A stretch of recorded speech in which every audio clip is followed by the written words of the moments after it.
ఎలక్షన్కి వెళ్ళాలి. అదేనా వీళ్ళు మాట్లాడేది? అంటే దేశాన్ని సమన్వయంగా నిజంగా అభివృద్ధి కార్యక్రమాలు జరపాలి, వీటి గురించి అయితే ఎవరు మాట్లాడరు. ఇంకొకటండి, ఇదొక్క దేశమే కాదు కదండి, ఫిలిప్పీన్స్ లో కూడా నేషనల్ ఎమర్జెన్సీ పెట్టారు ఫిలిప్పీన్స్ కంట్రీలో. మరి బంగ్లాదేశ్ లో ఫ్యూయల్ లిమిటెడ్ గా కొట్టించుకోవాలి, లిమిటెడ్ గా ఫ్యూయల్ వాడాలని చెప్పేసి ఎవరెవరు ఎంత ఫ్యూయల్ కొట్టించుకోవాలో కూడా ఒక లిమిట్ పెట్టారు. అలా పక్క రాష్ట్రాలు పక్క దేశాలు కూడా ఇలాంటివి పెట్టుకుంటూ వస్తుంటే మన దేశాల వాళ్ళు మాత్రం ఎప్పుడు చంద్రబాబు నాయుడు గారు ఏం చేస్తున్నారు, పవన్ కళ్యాణ్ గారు ఏం చేస్తున్నారు, మరి లండన్ ఎందుకు వెళ్తున్నారండి? ప్రతి 2 నెలలకు ఒకసారి జగన్మోహన్ రెడ్డి గారు లండన్ ఎందుకు వెళ్తున్నారు? ఏం పనులున్నాయని వెళ్తున్నారు? వీళ్ళు కరోనా టైంలో కూడా స్పెషల్ ఫ్లైట్స్ పెట్టుకొని వీళ్ళు వాళ్ళ పిల్లల్ని తీసుకొచ్చుకోవడానికి కూడా స్పెషల్ ఫ్లైట్స్ పెట్టుకున్నారు. మరి అది మేము కూడా మాట్లాడొచ్చు. స్పెషల్ ఫ్లైట్స్ వీళ్ళు వాడినంతగా ఇంకెవరూ కూడా వాడుండరు. జగన్మోహన్ రెడ్డి గారు ఒక పరామర్శకు వస్తే వేల మంది జనాలు, ఎందుకండి ఆయనతో పాటు ఉన్న ముఖ్య నాయకులు ఒక 10 మంది వచ్చి పరామర్శించలేరా? అక్కడ పరామర్శిస్తుంది ఎవరు? జగన్మోహన్ రెడ్డి గారు. మరి జగన్మోహన్ రెడ్డి గారు ఒక్కళ్ళే వచ్చి పరామర్శించవచ్చు కదా, ఆయనతో పాటు ఒక 4-5 లేకపోతే ఒక బందోబస్తు వచ్చి పరామర్శించవచ్చు కదా.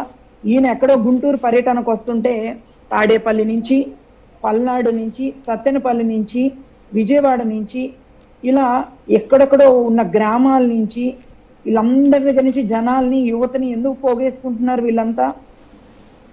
వీళ్ళు కూడా మరి ఆదా చేయాలి కదా. ఇప్పుడు ఏదైతే మాట్లాడుతున్నారో పేరెంట్ నాని గారు, వీళ్ళు కూడా మరి ఆదా చేయాలి కదండి. అవన్నీ వీళ్ళు చేయకపోగా, అవన్నీ వీళ్ళు చేయకుండా ఇంకా ఎందుకు కొనకూడదు, ఎందుకు చేయకూడదు? నిజంగానే మరి ఆ గోల్డ్ రేట్లు రోజు రోజుకి చూస్తా ఉన్నాం, మరి పెరుగుతూనే వస్తా ఉన్నాయి గోల్డ్ రేట్లు.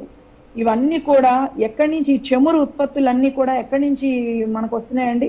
పక్క దేశాల నుంచి వస్తున్నప్పుడు నిజంగా మన రూపీ వాల్యూ పెరగాలి అని అంటే ప్రతిసారి మనం దాని మీద ఆధారపడకుండా ఉండాలని మోదీ గారు తీసుకొచ్చినది నిజంగా చాలా మంచి పరిణామం అన్నమాట.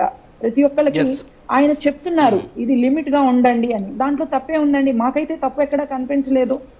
ఆయన వచ్చిన దానికి ఆయన చెప్తున్నారు ఇలా ఉండండి, ఇలా చేయండి అని.